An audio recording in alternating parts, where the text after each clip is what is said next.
Hey everybody, it's Anna. Time for a new tarot story. Just a preview, this week we have all major arcana cards, so it looks like a pretty intense week for some of us. So we start with the Tuesday card, and for that we have the Star. So in the sequence of the major arcana, the Star follows the Tower. The Tower is basically an old structure falling apart. The way I read it is the structure falls apart because we've gotten too big for it and it falls away, right? But even though I think of it as a positive development, it's still pretty traumatic and difficult for the mind because the mind does rely on structures and feel safe with structures. So usually the Tower can be very upsetting and traumatizing for the mind, right? So the move after the Tower is the Star, where we give the mind some support, some love. We get restored. And the image is very lovely, very delicate. There's a naked woman, so it's about being open with yourself, feeling vulnerable, feeling safe in the world. She's pouring water into the pool and onto the ground, which connects to feeling resuscitated and restored. And there are 7 stars in the sky, which each connect to the 7 energy centers. So it's all about sort of being rebooted, brought back online. So it's very gentle, it's very loving.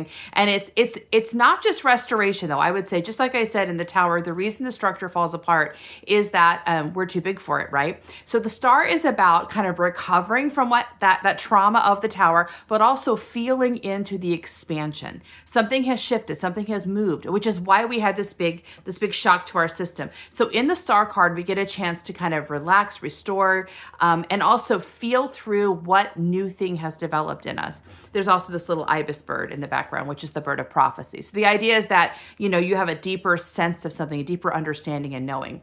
And also this is toward the end of the work of the major arcana, which means, you're getting to the end of this piece of work where you've created something, you've done something, you've shifted something, but also you yourself have expanded. So you're preparing actually to complete this work and then start in the new work from a new place. So consider whether you're kind of struggling with old structures that have fallen apart, whether your mind is sort of locked into that point of trauma, because that's where you get stuck in the Tower. You don't move on to the Star, where the mind's like, what did I do wrong? How could I fix this? How can I go backwards and fix this, right? So the mind has a tendency to want to rebuild the Tower that just fell.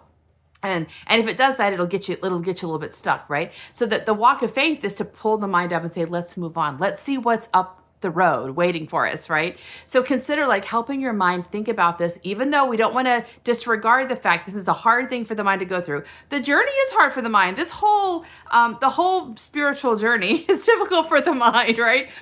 And so that's why it's really important that we partner with the mind very lovingly, very gently, but also optimistically. So helping the mind say, yeah, that was pretty tough. Let's move on and see what else is there. Let's walk together and be on this journey together and be in the adventure together. So consider what your mind might what help it might need to release this trauma, to release this struggle, and to be curious and interested in what happens next. And see if you can get to this place of the Star, letting yourself energetically recharge and feel through the new thing that happened, which caused the disruption in the first place.